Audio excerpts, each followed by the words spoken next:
নমস্কাৰ আপুনি চাই আছে আফটাৰনুন এক্সপ্ৰেছ আৰু ষ্টুডিঅ'ত মই প্ৰাঞ্জল প্ৰতিম হাজৰিকা আৰম্ভণিতে এক ব্ৰেকিং নিউজ পশ্চিমবংগ বিজেপিত মুখ্য আঘাত বিজেপিৰ পৰা পদত্যাগ বাবুল সুপ্ৰিয়ৰ তৃণমূল কংগ্ৰেছত যোগদান বাবুল সুপ্ৰিয়ৰ মোদীৰ মন্ত্ৰীসভাৰ পৰা অপসাৰণ হৈছিল বাবুল সুপ্ৰিয় আমি একবাৰ জনাইছো পশ্চিমবংগ বিজেপিত মুখ্য আঘাত পৰিছে বিজেপিৰ পৰা পদত্যাগ কৰিছে বাবুল সুপ্ৰিয়ই তৃণমূল কংগ্ৰেছত যোগদান কৰিছে বাবুল সুপ্ৰিয়ই মোদীৰ মন্ত্ৰীসভাৰ পৰা অপসাৰণ হৈছিল বাবুল সুপ্ৰিয়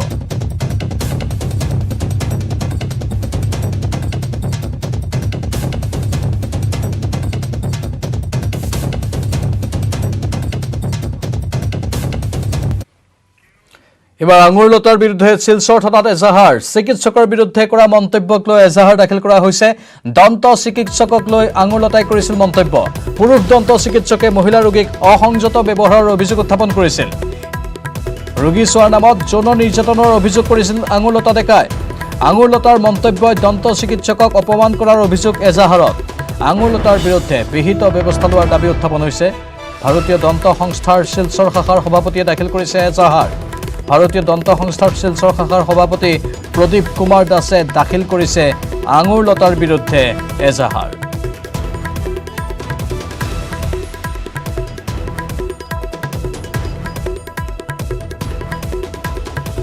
যেতিয়া 13 বছৰ বা 12 বছৰীয়া বা 14 বছৰীয়া কিশোৰীগৰাকীয়ে যেতিয়া ডাক্তৰৰ যদি কিবা কাম থাকে তেওঁ যদি চিকিৎসাৰ কাৰণে যায় ডাক্তৰে কি কৰে তেওঁৰ হাতৰ যেটো আমাৰ এলবো কিলাগুটিৰে তেখেতে বুকুত থৈ পেলাই ডাক্তৰ তেওঁ চিকিৎসা কৰে এই বস্তুবিলাক যিখিনি কৰে সো সেই ছোৱালীজনীয়ে হয়তো কিটো টাইমত ভয় সংকোচ নকয় জানোছা কিবা হয় মা দেউতা কম মই লাজ পাম এই যিবিলাক কথা আছে এইবিলাক আমাৰ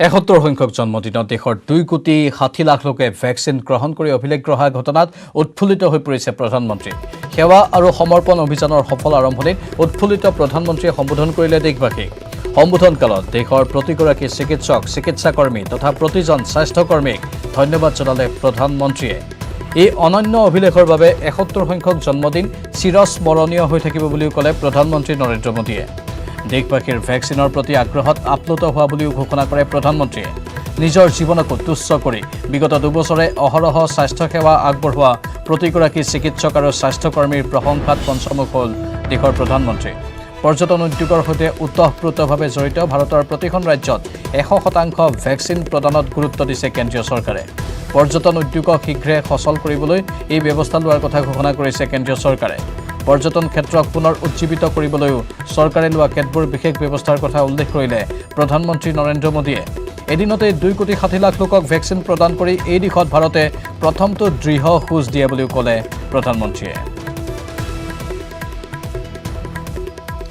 जन्मदिन मनाने के बहुत सारे तरीके होते हैं लोग अलग अलग तरीके से मनाते भी हैं और अगर मनाते हैं तो कुछ गलत करते ऐसा मानने वालों में मैं नहीं हूं लेकिन कल का ये दिन मेरे मन को छू गया है अविस्मरणीय बन गया है मैं जितना धन्यवाद अर्पित करूं वो कम है मैं हृदय से प्रत्येक देशवासी को नमन करता हूं सभी का आभार जताता हूं भाइयों और बहनों भारत का टीकाकरण अभियान सिर्फ स्वास्थ्य का सुरक्षा कवच ही नहीं है बल्कि एक तरह से आजीविका की सुरक्षा का भी कवच है अभी हम देखें तो हिमाचल पहली डोज के मामले में 100% हो चुका है गोवा 100% हो चुका है चंडीगढ़ और लक्षद्वीप में भी सभी पात्र व्यक्तियों को पहली डोज लग चुकी है सिक्किम भी बहुत जल्द 100% होने जा रहा है अंडमान निकोबार केरला लद्दाख उत्तराखंड दादरा और नगर हवेली भी बहुत दूर नहीं है साथियों ये बहुत चर्चा में नहीं आया लेकिन भारत ने अपने वैक्सीनेशन अभियान में टूरिज्म सेक्टर से जुड़े राज्यों को बहुत प्राथमिकता दी है भारत में हमने कहा नहीं क्योंकि इस पर भी राजनीति होने लग जाती है लेकिन ये बहुत जरूरी था कि हमारे टूरिज्म डेस्टिनेशन जल्द से जल्द खुले। अब उत्तराखंड में भी 4 धाम यात्रा संभव हो पाएगी। और इन सब प्रयासों के बीच गोवा का 100% होना, 100% होना बहुत खास हो जाता है। टूरिज्म सेक्टर को रिवाइव करने में गोवा की भूमिका बहुत अहम है। आप सोचिए, होटल इंडस्ट्री के लोग हो, टैक्सी ड्राइवर हो, फेरी वाले हो, दुकानदार हो, जब सभी को वैक्सीन लगी होगी तो टूरिस्ट भी सुरक्षा की एक भावना लेकर यहां आएगा। पंजाबर मुख्यमंत्री पदत्यागर सम्भावना। मुख्यमंत्री अमरिंदर सिंहर पदत्यागर सम्भावना। जिकोनो मुहूर्तत पदत्याग करिब पारे कैप्टेन अमरिंदर सिंहे। नवजीत सिंह सिद्धू परवर्ती मुख्यमंत्री होवार सम्भावना प्रकट होइसे। विगत केइबा माह धरि राजनैतिक संघात पंजाबर कংগ্ৰেছত 2022 पंजाब विधानसभा निर्वाचन और निर्वाचन पूर्वे तुंगत सिद्धू और सिंहर संघात। 40 गराकी कংগ্ৰেছ विधायके सोनिया गांधीলৈ लिखिছিল पत्रत मुख्यमंत्री अमरिंदर सिंहर विरुद्धে ক্ষোভ উজাৰিছে। हाईकमांडे दिया 18 दफिया कार्यसूची पालन नकरार अभियोग उत्थापन करिছে।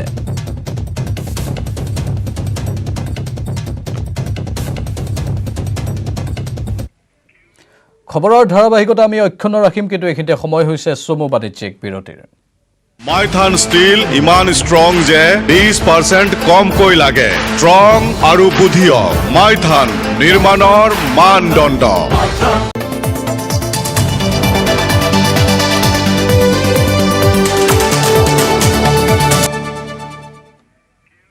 राज्यसभार उपनिर्वाचনৰ বিজেপিৰ প্ৰাৰ্থী তালিকা ঘোষণা কৰা হৈছে।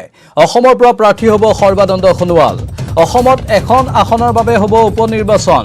কেন্দ্ৰীয় মন্ত্ৰী সৰ্বানন্দ সোণোৱাল হ'ব বিজেপিৰ প্ৰাৰ্থী। সৰ্বানন্দ সোণোৱালৰ হৈ মনোনয়ন পত্ৰ গ্ৰহণ কৰিছে শান্তনু ভৰালীয়ে। লগতে আছে বিজেপিৰ সভাপতি ভৱেশ কলিতা। মাজুলীৰ বিধায়ক পদ ত্যাগ কৰি কেন্দ্ৰীয় মন্ত্ৰী হৈছিল সৰ্বানন্দ সোণোৱাল। এতিয়া ৰাজ্যসভাৰ এখন আসনৰ বাবে উপনিৰ্বাচন অনুষ্ঠিত হ'ব। সেই আসনখনত সৰ্বানন্দ সোণোৱালক নিৰ্বাচিত কৰি পঠিওৱা হ'ব। যেহেতু 4 অক্টোবৰত পুৱা 9 বজাৰ পৰা বিয়লি 4 বজালৈকে এই নিৰ্বাচন অনুষ্ঠিত হ'ব ৰাজ্যসভাৰ। অসমৰ পৰা প্ৰাৰ্থী হ'ব সৰ্বানন্দ সোণোৱাল আৰু সৰ্বানন্দ সোণোৱালৰ বিজয় এই উপনিৰ্বাচনত নিশ্চিত।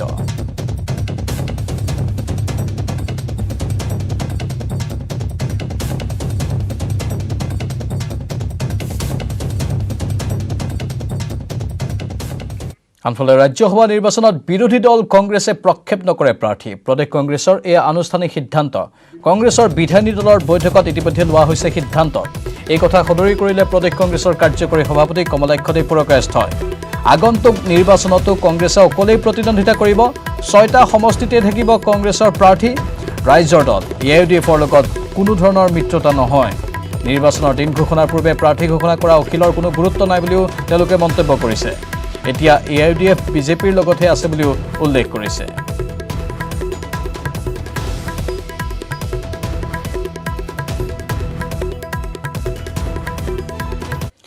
লাভলিনা বৰগোহাঁইৰ অন্য এক অভিলেখ। নিলামত 10 কোটি টকাৰ দাগ উঠিছে লাভলিনাৰ বক্সিং গ্লোভছৰ। প্ৰধানমন্ত্ৰী নৰেন্দ্ৰ মোদীক উপহাৰ দিছিল লাভলিনাৰ বক্সিং গ্লোভছৰ।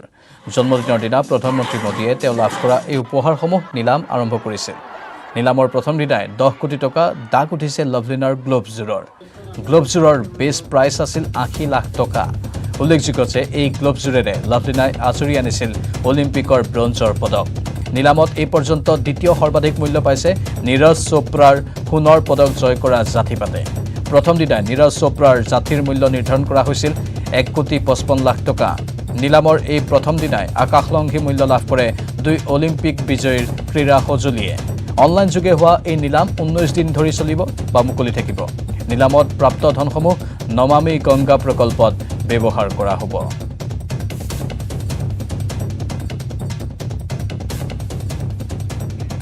মঙ্গলদৈত অটো চালকৰ জঘন্য কাণ্ড। 2 মহিলাক কাষত বহুৱাই অটো চালকৰ অশ্লীলতা। চলন্ত অটোত এই কাণ্ড কাৰখানা সংঘটিত কৰিলে 2 যুৱকে। সমগ্ৰ নিৰ্লজ্জ কাণ্ড ছ'চিয়েল মিডিয়াত ভাইৰেল হৈ পৰিল। ঋতুৰাজ ডেকা নামৰ দৰঙৰ মহলীয়াপাৰাৰ যুৱকজনে কৰিলে ভাইৰেল। ঋতুৰাজ ডেকা আৰু অটো চালক মঙ্গলদৈ মোল্লাপাৰা গাঁৱৰ মুকুল আলী ওৰফে কলাক গ্ৰেপ্তাৰ কৰা হৈছে। দুদিন পূৰ্বে দৰঙৰ দুনি অঞ্চলৰ দুগৰাকী ছাত্ৰী মঙলদৈৰ পৰা ঘৰলৈ উভতি গৈছিল কলাৰ অটোত। অটো চালক কলাই সন্মুখৰ আসনত দুয়োগৰাকীক দুই বিপৰীত দিশত বহুৱাই বাটত অশ্লীল ইংগিত দিছিল। এই কথা এগৰাকী ছাত্ৰীয়ে ভিডিঅ' কৰি ঘনিষ্ঠ বন্ধু এজনক অটো চালকৰ বিৰুদ্ধে পদক্ষেপ ল'বলৈ আহ্বান জনাইছিল। কিন্তু ঋতুৰাজে এই দৃশ্য ছ'চিয়েল মিডিয়াতহে এৰি দিলে। দৰং আৰক্ষীৰ IT সেলে বিষয়টো পৰীক্ষা কৰি তদন্ত চলায় আৰু পুনতে ঋতুৰাজ আৰু পাছলৈ অটো চালক কলাক কৰায়ত্ব কৰে। ছাত্ৰীগৰাকীৰ এজাহাৰৰ ভিত্তিত কলা আৰু ছ'চিয়েল মিডিয়াত অশ্লীল ভিডিঅ' আপলোড কৰাৰ অপৰাধত ঋতুৰাজক কৰায়ত্ব কৰে।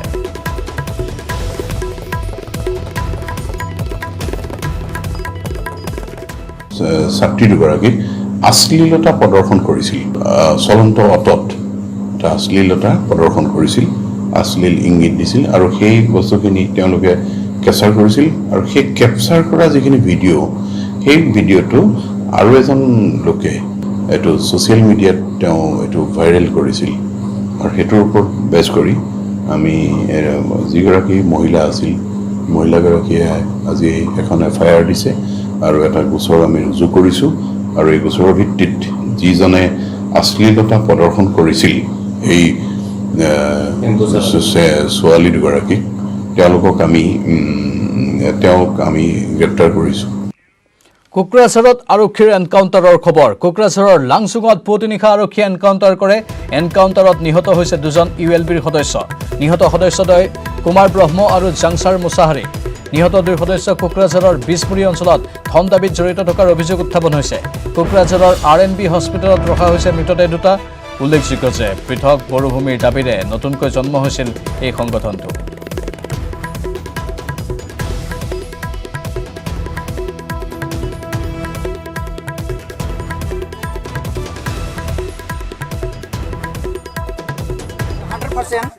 কোনো নিশা নহয় যে আলোচনা করে আছে, কিন্তু আজ কিয় এনেকা হয়েছে, সরকার কি অবস্থা লৈছে, থানাত কিয় লৈ গৈছিল ইয়াক?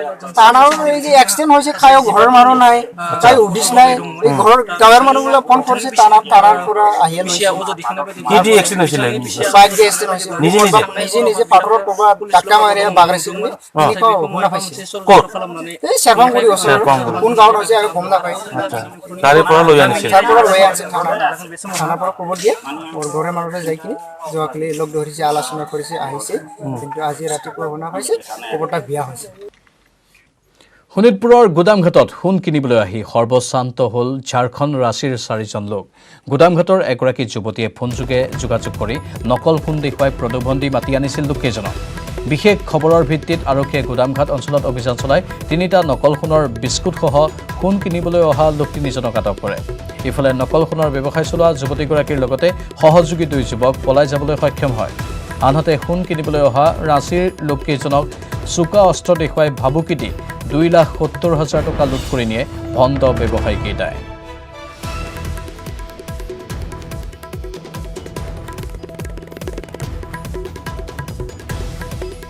সিক্ৰেট ইনফৰমেশ্যন পাইছিলোঁ, 4জন মানুহ বাহিৰৰ পৰা আহিছে ইয়াতে সোণ কিনিবলৈ। তাৰপিছত আমি ততাতৈয়াকৈ গ'লোঁ, আমাৰ DSP বৰ্ডাৰ শুক্ল বৈদ্য ছাৰক জনালোঁ। তেওঁ তেজপুৰৰ পৰা আহিলে, আমি গৈ পেলাই ইহঁতে সোণ কিনি মানে বাটত আহি থাকোঁতে আমি ৰাস্তাত পালোঁ, পাই গাড়ীটো চেক কৰিলোঁ। চেক কৰোঁতে মানে 4টা সোণৰ দুই টুকুৰা সোণৰ টুকুৰা পালোঁ।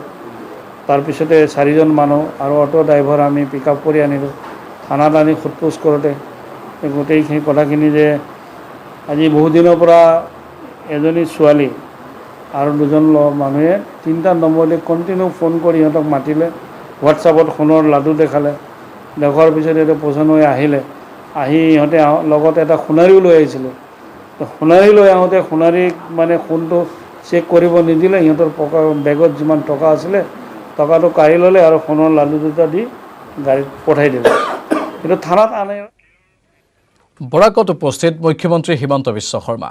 দুদিনীয়া কাৰ্যসূচীৰে বৰাকৰ RSSৰ হেডকোৱাৰ্টাৰত হিমন্ত বিশ্ব শৰ্মা। মিনি সচিবালয়ৰ কামৰ অগ্ৰগতিৰ বুজ ল'ব মুখ্যমন্ত্ৰীগৰাকীয়ে। শিলচৰ বাইপাছৰ কাম পৰিদৰ্শন কৰিব। শিলচৰ ৰেড ক্ৰছৰ আধাৰশিলা স্থাপন কৰিব। শিলচৰ মেডিকেল কলেজত 40খন বিচনাযুক্ত ICU আৰু 20খন শিশু ICU মুকলি কৰিব মুখ্যমন্ত্ৰী হিমন্ত বিশ্ব শৰ্মাই। বিভিন্ন ভাষিক সংগঠনৰ সৈতে আলোচনাত মিলিত হ'ব। কাইলৈ কেইবাটাও কাৰ্যসূচীত ভাগ ল'ব মুখ্যমন্ত্ৰীগৰাকীয়ে। শিলচৰৰ ৰিং ৰোডটো মই অলপ চাম যাতে ৰিং ৰোডটো আমি কমপ্লিট কৰিব পাৰোঁ বাইপাছ বুলি যিটো কয়। আজি শিলচৰ মেডিকেল কলেজতো যাম আৰু ৰাতি আমাৰ ইয়াৰ যিখিনি লোকেল মানুহ মোক লগ কৰিব খোজে লগ কৰিম। অহাকালি একবাৰ ভুৱন পাহাৰত যোৱাৰ ইচ্ছা আছে, কিন্তু বৰষুণ হৈ থাকিলে কি হয় নাজানো। আৰু খাজপুৰত আমি ৰজাৰ বাৰীটো একবাৰ যোৱাৰ ইচ্ছা আছে। গতিকে আৰু এনেকৈ গোটেইখিনি 2টা দিন থাকিব পৰহি ৰাতিপুৱা। আচ্ছা মুখ্যমন্ত্ৰী আপুনি নিজে কৈছিলে যে এই সচিবালয় 1 বছৰৰ ভিতৰত কাম শেষ কৰাৰ কাৰণে, তেতিয়া আপুনি গড়কাপ্তানি মন্ত্ৰী আছিলে, আপোনাৰ কথা কেতিয়াও ফেইল নহয়, এই ক্ষেত্ৰত নেকি ফেইল হৈ গ'ল আপোনাৰ কথা? মোৰ 1 বছৰৰ ভিতৰত মই কমপ্লিট হ'ব বুলি কোৱা কিবা ভিডিঅ' আছে যদি মোক দেখাওক। এইটো সম্ভৱ নহয়। কোনো বিল্ডিং কাম আৰম্ভ কৰা এতিয়া মাজত এতিয়াতো হৈ যাব, কাম 2 মাহ 3 মাহৰ ভিতৰত আৰম্ভ হৈ যাব। কিন্তু 116 কোটি টকাৰ প্ৰজেক্ট কৰোঁতেতো 3 বছৰটো লাগিবই, 24 মাহ 3 বছৰটো লাগিব। নতুন কোনো ভাল খবৰ দেখা যাওক, মই ইয়াতে আছোঁ। কিমান দিন লাগিব? বিচাৰে কথা পাতিলেহে গম পাম। এতিয়াতো মই একো কথা পতাই নাই। গতিকে আশাবাদী কিন্তু আচ্ছা সচিবালয় কিমান দিন লাগিব? 24 মাহৰ পৰা 3 বছৰ। আপোনাৰ আপুনি এই উদ্বোধন কৰিব নি? হৈ যাব। আপুনি নিজে উদ্বোধন কৰিব পাৰিব? কলিয়াবৰত দৈনিক বৃদ্ধি পাইছে হাতী মানুহৰ সংঘাত। খাদ্যৰ সন্ধানত কাজিৰঙা ৰাষ্ট্ৰীয় উদ্যানৰ পৰা ওলাই অহা বন্যহস্তীয়ে জনাঞ্চলত প্ৰৱেশ কৰি নিশা হ'লে উপদ্ৰৱ চলায় কলিয়াবৰৰ ভিন্ন প্ৰান্তত। পুৱতি নিশা শিলঘাট কামাখ্যা সংৰক্ষিত বনাঞ্চলৰ কাষৰীয়া সোণাৰী গাঁৱত উপদ্ৰৱ চলায়। বন্যহস্তীয়ে এঘৰৰ গৃহ ভঙাৰ লগতে অনিষ্ট সাধন কৰে বহু সম্পত্তিৰ। ভঁৰালৰ ধান খাই তহিলং কৰে বন্যহস্তীয়ে। উল্লেখযোগ্য যে কলিয়াবৰৰ সোণাৰী গাঁৱৰ ৰাইজৰ লগতে সমগ্ৰ কলিয়াবৰবাসী ৰাইজে বছৰৰ পাছত বছৰ ধৰি হাতীৰ সন্ত্ৰাসত ভুগিব লগা হৈছে। হাতী মানুহৰ সংঘাতৰ ফলত কলিয়াবৰৰ ৰাইজে নিজৰ ধন সম্পত্তিৰ লগতে জীৱন হেৰুৱাবলগীয়া হৈছে যদিও এই ক্ষেত্ৰত বন বিভাগে কোনো পদক্ষেপ গ্ৰহণ নকৰাৰ অভিযোগ কৰিছে ভুক্তভোগী ৰাইজে। 10টা বজাৰ পিছতে হাতী আহে, হাতী আহি ভঁৰাল ভাঙে, তাৰপৰা পাকঘৰ ভাঙে, ভাঙি পেলাই সাংঘাতিক দিগ অনিষ্ট কৰিছে। আমাৰ ওচৰতে যদিও এটা ফৰেষ্ট বিট অফিচ আছে, তেওঁলোকক ফোন কৰি থাকিলেও ফোন নুঠায়, তেওঁলোক নাহে, তেওঁলোকে আমাক নিৰাপত্তাও নিদিয়ে। গতিকে মই মহকুমা প্ৰশাসনৰ জৰিয়তে অসম চৰকাৰলৈ অনুৰোধ জনাইছোঁ যে আমাৰ ইয়াত যদি ভাল এটা হাতীৰ প্ৰটেকশ্যনৰ ব্যৱস্থা কৰি নিদিয়ে তেনেহ'লে সোণাৰী গাঁৱত হয়তো এটাও ঘৰ নাথাকিব আৰু সোণাৰী গাঁৱৰ যি লহপহকৈ বাঢ়ি অহা পথাৰৰ শস্য গেৰ ধৰা ধান হয়তো এমুঠিও ধান ৰাইজে কাটিবলৈ নাপাব। ড্ৰাগছৰ বিৰুদ্ধে নগাঁও আৰক্ষীৰ কঠোৰ স্থিতিৰ স্বত্তেও ৰাজ্যত অব্যাহত আছে ড্ৰাগছ সৰবৰাহ। নগাঁও জিলাৰ ৰহাৰ চাপৰমুখ ৰেল ষ্টেচনত শুকুৰবাৰে নিশা ৰেলৱে সুৰক্ষা বাহিনীয়ে ব্ৰাউন চুগাৰসহ এটা ড্ৰাগছ সৰবৰাহকাৰীক আটক কৰিবলৈ সক্ষম হয়। চাপৰমুখ ৰেলৱে সুৰক্ষা বাহিনীয়ে আটক কৰা সৰবৰাহকাৰীটোৰ নাম ছফিকুৰ ৰহমান। ৰেলৱে সুৰক্ষা বাহিনীয়ে ড্ৰাগছ সৰবৰাহকাৰীটোৰ পৰা 2 পেকেট ব্ৰাউন চুগাৰ জব্দ কৰে। ৰেলৱে সুৰক্ষা বাহিনীয়ে জানিব দিয়া মতে ডিমাপুৰৰ পৰা ড্ৰাগছখিনি লৈ ৰেলত আহি আছিল ছফিকুৰ আৰু গোপন সূত্ৰৰ পৰা খবৰ লাভ কৰি চাপৰমুখ ষ্টেচনত নামতেই ৰেলৱে সুৰক্ষা বাহিনীয়ে আটক কৰে ছফিকুৰক। জব্দ কৰা ব্ৰাউন চুগাৰখিনিৰ পৰিমাণ প্ৰায় 30 গ্ৰাম আৰু ইয়াৰ মূল্য প্ৰায় 5 লাখ টকা। ধৃত ছফিকুৰৰ ঘৰ ৰহাৰ কচুৱা থানাৰ অন্তৰ্গত লুটুমাৰীত বুলি আৰক্ষীয়ে জানিবলৈ দিছে।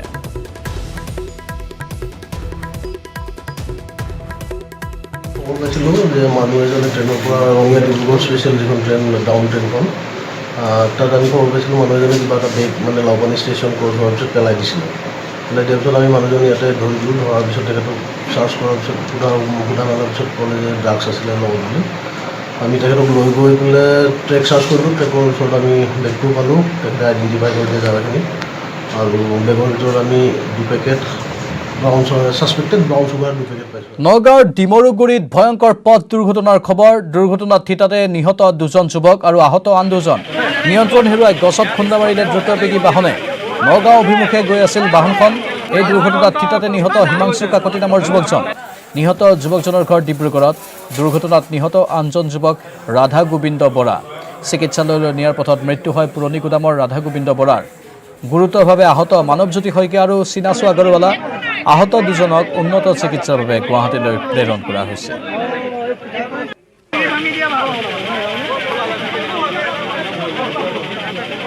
মই এই গাড়ীখন দেখিছে দুৰ্ঘটনা হোৱা গাড়ীখন এইখন আহিছিল আপোনাৰ উৰিয়াগাঁও ছাইডৰ পৰা নগাঁও ছাইডত যাব আহিছিল আহি যত্নম্বক গাড়ীখনৰ স্পীডটো অলপ বেছি আছিল বেছি থকাৰ কাৰণে গছত মাৰিছে আৰু আমি ইয়াত আহি পাওঁ দুজন জখমী গাড়ীৰ বাহিৰত উলিয়াই ৰাইজে ৰাখিছে আৰু এজন জখমী গাড়ীত ফাঁচি আছে তিনিজন জখমী আমি উদ্ধাৰ কৰি আমাৰ ট্ৰেফিকৰ যিখন চুমু গাড়ী আছে চুমু গাড়ীতে আমি হস্পিটেললৈ পঠাই দিছোঁ বৰ্তমান তেওঁলোকৰ কণ্ডিশ্যন অতি গুৰুতৰ সংকটজনক নেকি সংকটজনক সমাগত শাৰদীয় দুৰ্গোৎসৱ দুৰ্গা পূজালৈ সাজু হৈছে উত্তৰ অসমৰ অন্যতম শক্তিপীঠ শ্ৰী শ্ৰী মা কল্যাণী দেৱালয় শেহতীয়াকৈ প্ৰকাশ কৰা নতুন এছঅপিৰ পিছতেই দুৰ্গোৎসৱ পালন কৰিবলৈ সাজু হৈছে গহপুৰৰ অন্যতম শক্তিপীঠ শ্ৰী শ্ৰী মা কল্যাণী দেৱালয় সম্পূৰ্ণ কোভিড প্ৰটকল মানি অনুষ্টুপীয়াকৈ এইবাৰ কল্যাণী দেৱালয়ত অনুষ্ঠিত হ'ব শাৰদীয় দুৰ্গোৎসৱ যোৱা বছৰ কোভিডৰ জটিল পৰিস্থিতিৰ বাবে অনুষ্ঠিত হোৱা নাছিল দুৰ্গোৎসৱ কিন্তু এইবাৰ চৰকাৰে দুৰ্গোৎসৱ পালন কৰিবলৈ অনুমতি দিয়াৰ পিছতেই সাজু হৈ উঠিছে দেৱালয়ৰ পৰিচালনা সমিতিৰ লগতে পূজাৰীসকল উল্লেখযোগ্য যে পূৰ্বৰ দৰে মা কল্যাণী দেৱালয়ত পৰম্পৰা অনুসৰি এইবাৰো মহ হাঁহ পাৰ বলি বিধানৰ ব্যৱস্থা কৰা হৈছে